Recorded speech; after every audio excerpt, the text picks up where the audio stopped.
Assalamualaikum warahmatullahi wabarakatuh. Kewelabing tajahau banakam. Terima kasih yang berhormat pengurusi tetap, yang berusaha timbalan pengurusi tetap, yang berusaha timbalan ketua Angkatan Muda Keadilan Saudara Khairul Anwar, naib-naib ketua, rakan-rakan pimpinan Angkatan Muda Keadilan, rakan-rakan saya, para perwakilan dan pemerhati yang dikasihi sekalian. Bagi pihak Majlis Pimpinan Angkatan Muda Keadilan, saya alu-alukan para tetamu, wakil-wakil MPP, Majlis Pimpinan Pusat, dan seluruh hadirin dan hadirat rakan-rakan media ke Kongres Angkatan Muda Keadilan kali ke-9. Saya juga ambil kesempatan di sini untuk mengucapkan selamat Hari Wesak kepada rakan-rakan yang beragama Buddha. Alhamdulillah, kita zahirkan kesyukuran kerana dengan izin dan inayah Allah juga kita dapat berhimpun pada hari ini di negeri Selangor yang menjadi kubu dan benteng gagah perjuangan rakyat menegakkan keadilan melawan kezaliman. Terima kasih kepada jawatan kuasa yang bertugas lumus menyediakan segala keperluan untuk kongres ini, meski masih lagi penat bertempur di medan pilihan raya yang masih belum lega. Dan sekalung penghargaan saya dan pimpinan kepada Angkatan Muda Keadilan Selangor dan Parti Keadilan Rakyat Negeri Selangor yang sekali lagi menjadi tuan rumah pada kongres kali ini. Kita doakan kejayaan penuh kongres kali ini dan agar ia menjadi batu tanda istimewa dalam perjalanan panjang perjuangan kita ini. Ketak buluh panjang suluh, mari jolok sarang penyengat, angkat tangan jari 10, doa minta biar selamat. Bagi pihak kongres, saya rakamkan ucapan tahniah dan penghargaan yang tinggi kepada pemimpin-pemimpin Angkatan Muda Keadilan yang telah berjaya mendapat mandat rakyat sebagai ahli parlimen dan ahli Dewan Undangan Negeri. Terima kasih kepada semua yang mengambil langkah berani menjadi calon di dalam pilihan raya umum ke-13 yang baru lalu. Sekadar menyebut beberapa nama, Saudara Mingkai, kita hantar dia ke Perlis dan berjaya. Saudara Khailun di Pulau Pinang, Saudara Cikgu Azman di Kedah, Menteri Pulau Pinang Dr. Afif, Menteri Muda lah. Saudara sahabat saya, Saudara Lee Cincin Bendahari, ini nadi kita. Kalau saudara nak claim boleh minta dengan dia lah. Saya mungkin Saudara Terence daripada Sabah. Mana Terence? Ada Terence Siambun. Saudara Ong Chin Wen sekali lagi mempertahankan tapi di tempat yang lain di Pulau Pinang juga. Saudara Dr. Robert ada sini. Saudara belakang sana. Saudara Simon ada? Ada tak yang saya tertinggal? Ramai yang tertinggal. Mereka yang menang harus mengambil ingat bahawa kemenangan itu datang dengan beban amanah dan tanggungjawab yang besar. Gelaran yang berhormat tidak seharusnya menjadi kemegahan. Kita harus sentiasa ingat bahawa kita adalah wakil yang sentiasa berkhidmat kepada rakyat. Status sebagai wakil rakyat adalah taklif, adalah tanggungjawab, bukannya tashrif, bukannya satu penghargaan. Kepada mereka yang belum meraih kemenangan di peti undi, ayuh kita bulatkan tekad untuk terus berkhidmat kepada rakyat di dalam segenap lapangan dan juga peluang. InsyaAllah komitmen kita membela rakyat akan menjadi asas kemenangan yang lebih besar di dalam pilihan raya yang akan datang, iaitu pilihan raya umum yang ke-14. Buat teman-teman saya, sahabat-sahabat sejati saya, pemimpin-pemimpin dan jentera Angkatan Muda di setiap peringkat negeri, cabang dan ranting, saya dakapkan ucapan terima kasih yang tidak terhingga di atas komitmen dan pengorbanan yang dicurahkan kepada usaha memenangkan parti demi rakyat. Lancang kuning, lancang pusaka, nampak dari Tanjung Tuan. Kalau kering laut Melaka, baru ku lupa budimu Tuan. Kepada kepimpinan keadilan dan Pakatan Rakyat Negeri Selangor khususnya, tahniah Angkatan Muda ucapkan kerana memenangi pilihan raya kali ini dengan sokongan yang bertambah. Walau bagaimanapun, Angkatan Muda ingin mengingatkan pimpinan negeri bahawa amanah yang besar ini menuntut kita untuk lebih tawaduk. Kita renung peringatan Allah di dalam surah Al-Imran ayat yang ke-26 yang bermaksud Allah memberikan kekuasaan kepada orang yang ia kehendaki dan mencabut kekuasaan dari orang yang ia kehendaki, memenangkan orang yang ia kehendaki dan mengalahkan orang yang ia kehendaki. Di tangannya lah segala yang baik. Sidang perwakilan dan pemerhati yang dikasihi sekalian, keputusan pilihan raya umum ke-13 menjadi bukti yang jelas bahawa Pakatan adalah harapan rakyat.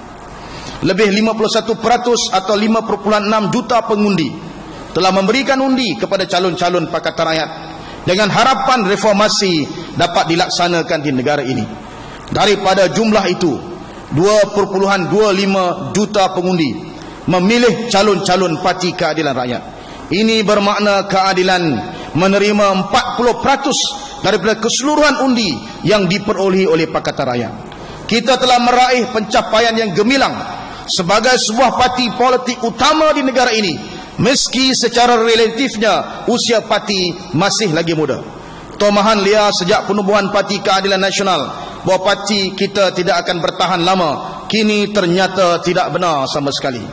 Angkatan Muda Keadilan mengambil kesempatan di dalam Kongres ke-9 ini merakamkan jutaan tahniah kepada Yang Berhormat Datuk Seri Anwar Ibrahim Ketua Umum dan juga Datin Seri Presiden Parti atas kejayaan ini. Syabas diucapkan kepada Yang Berhormat Timbalan Presiden yang telah melaksanakan tugas dengan sebaik-baiknya sebagai pengarah pilihan raya pusat. Sebagai perbandingan, Barisan Nasional hanya mendapat 47% atau 5.2 juta undi. Malah parti-parti komponen Barisan Nasional selain UMNO dan PBB menerima pukulan yang hebat dan mencatatkan prestasi yang lebih buruk berbanding pilihan raya umum yang ke-12. Ada yang ditolak secara total. Sebahagian besar undi yang diraih Barisan Nasional ialah dari kawasan luar bandar. Ini hasil perancangan mereka selama ini mengatur persempadanan pilihan raya sehingga memberikan nilai yang lebih kepada undi luar bandar. Kawasan-kawasan pilihan raya luar bandar dibentuk dengan jumlah pengundi yang sedikit berbanding kawasan pilihan raya di bandar yang mencecah ratusan ribu pengundi. Persempadanan yang tidak seimbang dan tidak adil ini melanggar panduan yang telah diguna pakai sejak pilihan raya pertama negara ini bagi mengelakkan kesenjangan yang terlalu besar antara nilai undi bandar dan undi luar bandar. Hakikat yang tidak dapat dinafikan, semua bandar-bandar besar dan ibu negeri memilih calon-calon Pakatan Rakyat sebagai wakil rakyat, kecuali bandar Kanga dan Johor Bahru yang masih lagi kekal di tangan BN, tetapi dengan majoriti yang jauh lebih rendah berbanding pilihan raya sebelum ini. Sidang perwakilan yang dikasihi sekalian, apabila sahaja BN mencatatkan prestasi yang buruk di dalam pilihan raya, pemimpin mereka akan meracau dan membuat tuduhan liar, meletakkan kesalahan ke atas orang lain selain diri mereka sendiri. Kerana itu media mereka terus meningkatkan dendang perkauman, menuduh masyarakat Cina sebagai tidak mengenang budi. Malah pengurusi BN sendiri mempersoalkan apa lagi Cina mahu. Ini persoalan yang bersifat perkauman, tapi Perdana Menteri masih tidak dipanggil oleh polis untuk disiasat. Orang lain yang dipanggil. Isunya bukan lagi apa lagi Cina mahu, tetapi sebaliknya hasrat dan cita-cita rakyat untuk melihat keadilan tertegak di bumi Malaysia. Rakyat memberikan isyarat jelas bahawa mereka tidak lagi toleran dengan cara hidup korup Barisan Nasional di segenap peringkat. Rakyat mahu reformasi ke arah Malaysia yang lebih baik. Sebahagian reaksi hodoh BN terhadap prestasi pilihan raya yang merudup ini ialah bermulanya penangkapan aktivis rakyat dan pemimpin Parti Keadilan dan juga Pakatan Rakyat. Angkatan Muda Keadilan dengan ini mengecam keras penahanan di bawah akta drakonian peninggalan penjajah, iaitu akta hasutan. Janji Perdana Menteri untuk memansuhkan akta ini ternyata diketepikan demi kepentingan politik mereka. Angkatan Muda Keadilan mendesak semua tahanan dibebaskan dan tidak ada lagi tangkapan-tangkapan yang lain selepas ini. Pasukan polis seharusnya menumpukan kepada usaha mencegah jenayah dan menjamin keselamatan rakyat, bukan menjaga kepentingan politik pemerintah. Kenyataan Bahlul Menteri Dalam Negeri bahawa beliau tidak terlibat dalam arahan penangkapan tersebut tidak masuk akal sama sekali. padahal hasilnya ialah keuntungan politik kepada BN demi menjaga keselamatan pemerintahan Barisan Nasional. Angkatan Muda Keadilan mendesak agar cubaan menakut-nakutkan rakyat ini dihentikan segera. Budaya ketakutan ini tidak akan mampu mencengkam Malaysia. Rakyat sudah menzahirkan keberanian mereka menentang hegemoni Barisan Nasional. Marcus Cicero, seorang negarawan ulung Rom, pernah menulis, barang siapa cuba mentadbir negara dengan menggunakan ketakutan adalah gila. Biar bagaimana sekalipun pemerintah zalim cuba menterbalikkan undang-undang dan menghancurkan semangat kebebasan, lambat laun ia akan kembali bangkit, sama ada melalui peti undi atau amarah rakyat. Kebebasan ditindas dan bangkit semula akan menggigit dengan gigitan yang lebih tajam berbanding jika ia tidak pernah hilang. Maka ingat akan apa yang sentiasa benar di mana sahaja, apa yang menjadi pendukung paling kuat kemakmuran dan kuasa, iaitu kebaikan yang lebih gagah daripada ketakutan. Justru AMK memberi amaran kepada Barisan Nasional agar jangan bermain dengan amarah rakyat. Kamu boleh penjarakan seorang manusia, tetapi 1000 rakyat akan bangkit. Kamu tidak akan mampu membendung amarah rakyat, kerana di dalam hati setiap mereka bersemarak semangat kebebasan.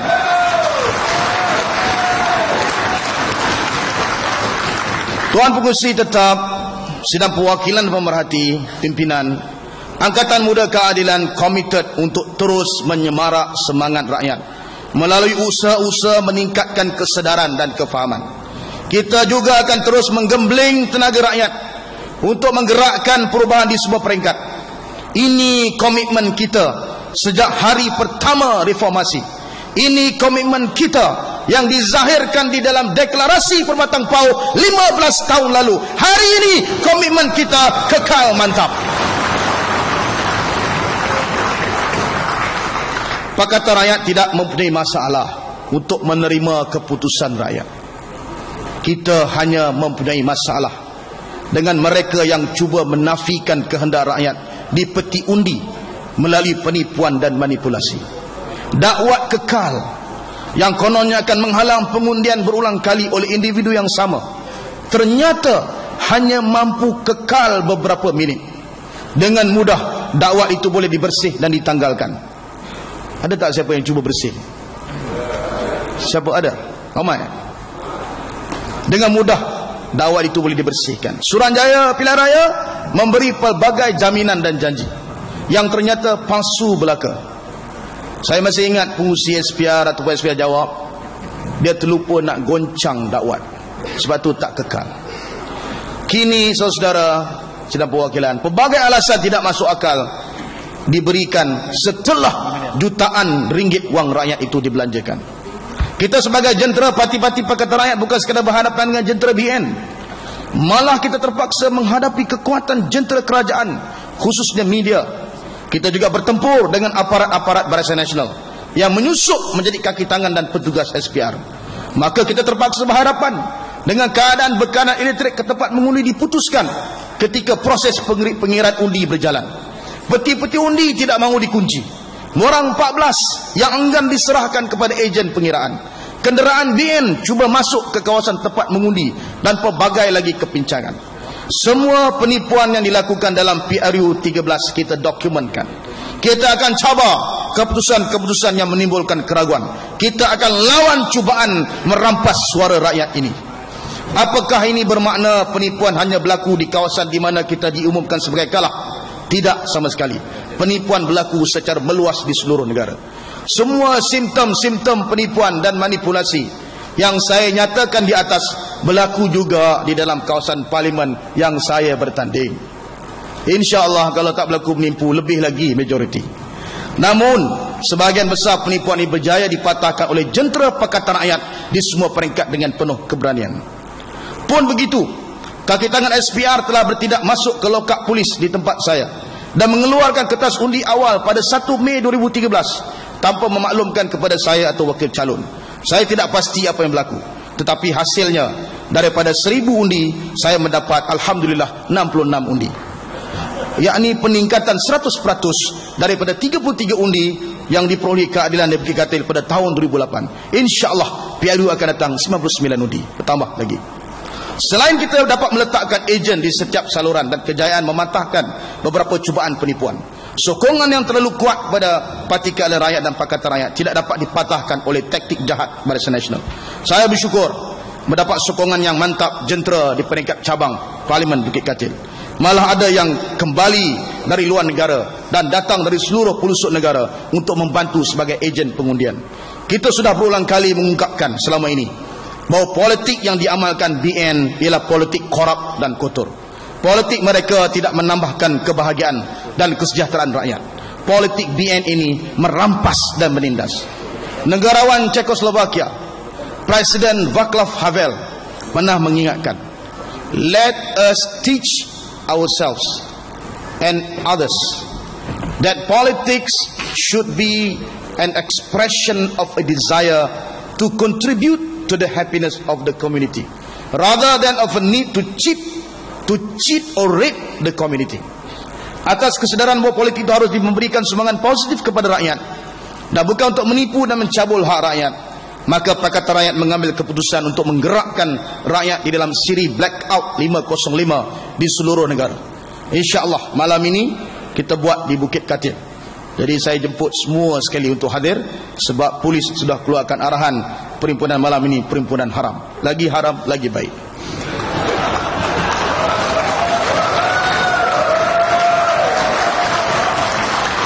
Kita mau zahirkan kehendak sebenar rakyat.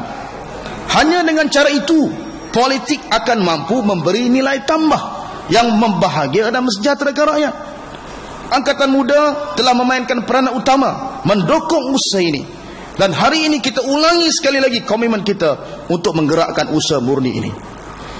Sidang Perwakilan dan Pemerhati yang dikasihi, usaha memurnikan keputusan Pilihan Raya Umum ke-13 harus terus diterajui oleh pemimpin yang kita sayangi, Datuk Seri Anwar Ibrahim. Sokongan besar rakyat kepada Pakatan Rakyat adalah atas keinginan untuk melihat beliau diangkat menjadi Perdana Menteri reformasi yang pertama di Malaysia ini. Kemampuan beliau untuk memanggil lebih 100,000 rakyat berhimpun di Kelana Jaya dalam masa yang singkat untuk himpunan blackout 505 yang pertama, saya percaya tidak mampu disaingi oleh mana-mana pemimpin lain yang ada sekarang di Malaysia. Dengan kata lain, beliau mempunyai political capital yang sangat besar dan menikmati keyakinan dan juga sokongan rakyat. Pengalaman beliau sebagai pemimpin negara, khususnya kerajaan cemerlang sebagai Menteri Kewangan, yang tidak pernah sekalipun membentangkan belanjawan defisit, akan kekal segar di dalam ingatan rakyat. Segala fitnah dan tomahan terhadap beliau tidak akan mampu memadamkan rekod cemerlang beliau. Kita tahu sejak daripada awal bahawa tuduhan-tuduhan jahat terhadap beliau hanyalah fitnah semata-mata. Apabila semakin ramai pemimpin Pakatan Rakyat yang difitnah, kita sedar bahawa UMNO BN tidak ada sebarang modal lain selain cuba mengaitkan lawan politik mereka dengan tuduhan tidak berasas. Mereka tidak akan mampu berhujah atau mengamalkan politik idea. Pertempuran menentang fitnah jahat sejak sekian lama didepani Angkatan Muda Keadilan. Kita Barisan Hadapan Parti, apakah saudara semua bersedia untuk terus memainkan peranan sebagai pejuang Barisan Hadapan? Apakah saudara sedia? Kita juga percaya Datuk Seri Anwar akan terus dijulang sebagai calon Perdana Menteri Pakatan Rakyat yang menjadi harapan untuk memulihkan keadaan ekonomi negara yang semakin parah. Defisit bertambah saban tahun tanpa ada sebarang perancangan yang kukuh untuk mengurangkan hutang negara. 1 dekad yang lalu BN menjanjikan belanjawan berimbang, namun sehingga kini janji tidak ditepati. Kita ungkapkan sekali lagi hari ini dalam Kongres Angkatan Muda yang ke-9, sokongan yang tidak berbelah bagi kepada Datuk Seri Anwar Ibrahim untuk memimpin Parti Keadilan Rakyat, memimpin Pakatan Rakyat dan memimpin kebangkitan rakyat Malaysia. Yang berhormat pengurusi tetap, Timbalan Pengurusi, Sidang Perwakilan dan Pemerhati, usaha menyelamatkan negara ini harus menjadi fokus semua pihak. Ketepikanlah segala kepentingan yang lain. Kita tidak mahu berulang lagi tindakan mengeluarkan watikah menjadi calon di kawasan yang sudah disepakati untuk ditandingi parti rakan. Betul atau tidak, saudara? Kita mencela tindakan mencerca calon parti rakan tanpa membawa sebarang bukti kukuh. Saya ulang sekali lagi, kita mencela tindakan mencerca calon parti rakan tanpa membawa sebarang bukti kukuh. Apakah kita mau membiarkan amalan tuduh-menuduh dan fitnah-memfitnah menular di dalam Pakatan Rakyat? Apakah kita rela makan daging saudara sendiri? Seharusnya sebarang pertikaian atau dakwaan diselesaikan secara dalaman melalui platform yang sedia wujud. Kita mempunyai kewajipan mengukuhkan Pakatan Rakyat di seluruh negara. Rakyat mahu sistem dua parti wujud di negara ini. Penolakan terhadap parti-parti lain di Sabah menjadi bukti yang nyata. Namun penyertaan kita di dalam sebuah koalisi harus memberi nilai tambah, harus memberi manfaat kepada rakyat. Kita harus mendalami dengan jujur tahaluf siasi ataupun kerjasama politik yang kita jalankan, dan tidak hanya mengungkapkan apabila memberi manfaat kepada kita. Perlu ada tolak ansur dan buangkan jauh sikap tamak dan mementingkan diri sendiri. Untuk merealisasikan Pakatan Harapan Rakyat, pemimpin dan anggota parti-parti Pakatan Rakyat perlu mempunyai disiplin yang mantap. Oleh yang demikian, tindakan tegas mesti diambil termasuk pemecatan. Kita tidak boleh takut untuk memecat anggota yang bermasalah. Kita tidak boleh takut untuk memecat anggota yang bermasalah di semua parti dalam Pakatan Rakyat. Jika tidak, masalah akan menular dan membara, seterusnya merosakkan parti dan Pakatan Rakyat. Ini sekaligus akan menafikan keinginan rakyat untuk melihat BN ditumbangkan. Saya nak minta pimpinan Pakatan Rakyat PAS, DAP dan Keadilan yang bertanding 3 penjuru 4 penjuru pada pilihan raya umum yang lalu, ambil tindakan, pecat mereka dan jangan benarkan mereka masuk dalam mana-mana parti dalam Pakatan Rakyat.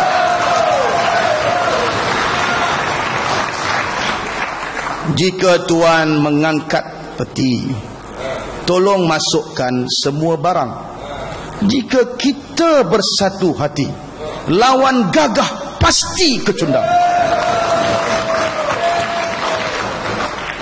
Sidang perwakilan dan pemerhati yang dikasih sekalian, Angkatan Muda Keadilan menyeru parti untuk mengambil sikap bahawa kita sekarang sudah berada di dalam kempen pilihan raya umum yang ke-14. Kita perlu jalankan kempen secara berterusan dan jentera parti dipastikan sentiasa siap siaga dan cergas, menunggu sehingga saat-saat akhir atau lebih parah lagi sehingga parlimen dibubarkan sebelum mahu bergerak adalah resepi utama kekalahan. Benar kita berhadapan dengan penipuan, namun penipuan itu insya-Allah boleh kita lawan dengan jentera yang mantap dan lengkap. Kehadiran polling agent, counting agent di setiap saluran adalah amat penting bagi melawan penipuan jentera BN dan SPR. Ejen-ejen kita perlu terlatih dengan ilmu dan kemahiran, perlu dipupuk dengan semangat kental dan kesanggupan melawan tekanan pihak lawan di dalam tempat mengundi. Setiap ahli majlis pimpinan cabang, wanita, angkatan muda harus sentiasa memberikan perhatian yang serius kepada gerak kerja pilihan raya. Paling minimum mengikuti latihan dan memiliki skill yang secukupnya untuk bertindak sebagai ejen pengundian dan ejen pengiraan. Pemimpin-pemimpin tempatan haruslah berjiwa besar dan berusaha keras untuk memastikan kemenangan parti tanpa mengira siapa yang bakal menjadi calon. Mereka yang menjadi calon pula haruslah ada sikap rendah diri dan hargailah sumbangan dan peranan jentera dan pemimpin tempatan. Kita tidak mahu lagi calon yang sombong, ketepikan jentera tempatan, akibatnya tewas dengan cemerlang kerana sempadan kawasan yang ditandingi pun tidak diketahui. Bagaimana mungkin nak menjalankan kempen yang mantap? Setuju tak ni?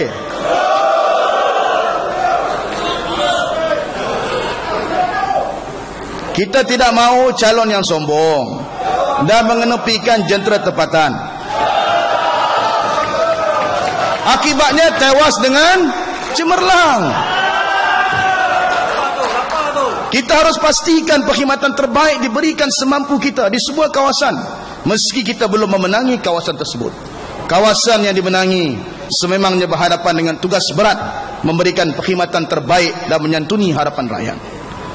Tuan Pengurusi Tetap, Timbalan Pengurusi dan Pimpinan, pada petang ini saya ingin gariskan 5 pendekatan IMK. Pertama, pendekatan bersepadu mendekati golongan wanita muda. Wanita muda terutamanya yang tinggal di kampung dan pinggir bandar masih lagi tidak mendapat maklumat yang jelas mengenai mesej perubahan. Kajian menunjukkan pengundi wanita cenderung untuk tidak mengundi Pakatan Rakyat. Faktor utama ialah kekurangan maklumat yang sampai kepada mereka. Ini harus diperkemaskan. Tuntutan zaman memerlukan kita menyampaikan maklumat melalui pelbagai saluran dan inisiatif. Angkatan Muda Keadilan, khususnya pimpinan-pimpinan muda wanita, akan menubuhkan pasukan khusus untuk pemerkasaan wanita muda. Di samping mewujudkan kolaborasi pintar dengan Sri Kandi Keadilan untuk melaksanakan program-program wanita muda di seluruh negara dengan sasaran tumpuan di kawasan pinggir bandar. Yang kedua, program AMK ataupun Angkatan Muda Masuk Kampung. Kajian PRU 13 memperlihatkan pola pengundian yang berbeza antara kawasan bandar dan kawasan pinggir bandar atau kampung-kampung. Pemisahan sokongan kepada Pakatan Rakyat dan BN bukan berasaskan kepada garis kaum, tetapi sebenarnya urbanisasi dan sekaligus akses kepada maklumat. Rentetan itu saya cadangkan MK perlu melakukan pemasaran secara gerila marketing di kawasan-kawasan kampung dengan matlamat memberikan maklumat kepada masyarakat pinggir dan luar bandar yang nyata kekurangan daripada aspek ini. Gerak kerja tersusun harus digembling untuk melaksanakan program yang melibatkan semua pimpinan AMK di pelbagai peringkat. Yang ketiga, agenda merakyatkan informasi. Maklumat mengenai kekuatan serta pencapaian Pakatan Rakyat melalui negeri-negeri yang ditadbir oleh Pakatan Rakyat, meskipun mendapat pujian dan diiktiraf oleh Ketua Audit Negara, masih tidak sampai kepada pengundi dan masyarakat. Ini yang membezakan Pakatan dan BN yang memberi fokus sepenuhnya untuk menangi pilihan raya. Ini terbukti melalui ulasan pasca PRU oleh pemimpin UMNO yang kecewa kerana rakyat seolah tidak menghargai segala yang dilaksanakan oleh BN dan tidak membalas budi mereka dengan memberikan undi. Justru pemerkasaan jentera penerangan AMK akan dilaksanakan dengan program merakyatkan informasi. Ini khusus untuk menyusun gerak kerja pemasaran politik di kalangan masyarakat melalui jalinan kerjasama pintar antara AMK, jentera penerangan, community blogger dan sebagainya. Program yang keempat, program pengkaderan muda serta penggerak sosial. Kerjasama strategi antara badan bukan kerajaan dan parti-parti politik pro perubahan harus diperkemas dan ditambah baik. Program-program pembangunan dalaman parti akan diberi lebih tumpuan di samping memperkemaskan gerak kerjasama antara AMK dan gabungan NGO yang lain. Program yang terakhir untuk tahun ini iaitu program Cakna Parlimen dan DUN. Kita mengambil ketetapan bahawa semua ahli yang berhormat di kalangan pimpinan AMK akan mengambil kawasan Parlimen ataupun DUN angkat yang berpotensi untuk dimenangi oleh calon-calon daripada AMK. Setiap mereka akan memberikan fokus khusus untuk memantapkan jentera anak muda di kawasan tersebut. Tuan Pengurusi Tetap, pimpinan dan para perwakilan yang dikasihi sekalian, ikhtiar kita memenangi, ikhtiar kita memerangi penipuan, memantapkan jentera, eratkan kerjasama dan merakyatkan informasi, semuanya bertujuan mencapai matlamat yang saya ingin sebut pada petang ini sebagai Malaysian Spring atau kebangkitan rakyat Malaysia.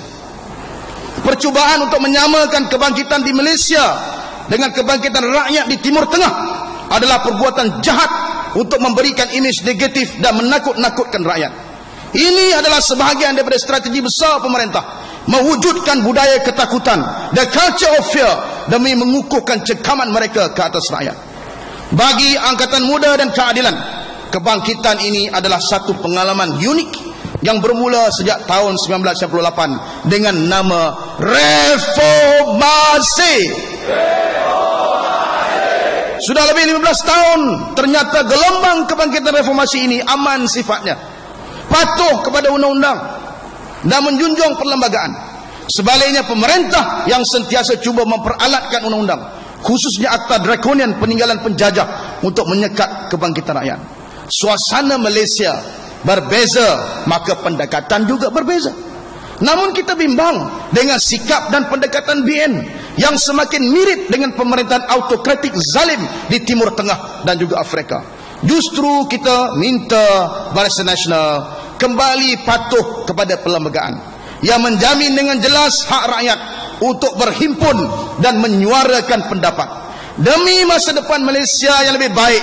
Ayuh kita beradu idea dan juga pendapat. Jangan gunakan kekuatan samsing dan memperalatkan kuasa pihak polis untuk mewujudkan budaya ketakutan di dalam negara ini. Pendekatan UMNO yang digambarkan oleh Kiai Haji Mustafa Bisri, ulama dan penyair moden Indonesia, di dalam puisinya Maju Tak Gentar. Kiai Mustafa Bisri ini tokoh ulama Nahdlatul Ulama. Dia ulas dalam puisi dia, maju tak gentar, membela yang mungkar, maju tak gentar, hak orang diserang. Bagi kita, bagi anak muda Malaysia, bagi Angkatan Muda Keadilan, kita akan maju tak gentar melawan tirani dan kezaliman. Kita maju dan tidak gentar membela hak rakyat. Kita maju dan tidak gentar, pasti rakyat akan menang. Lawan tetap, lawan sampai. Reformasi, reformasi, reformasi, reformasi, reformasi, reformasi. Hidup, hidup, hidup, hidup, hidup rakyat, hidup rakyat. Sekian, terima kasih.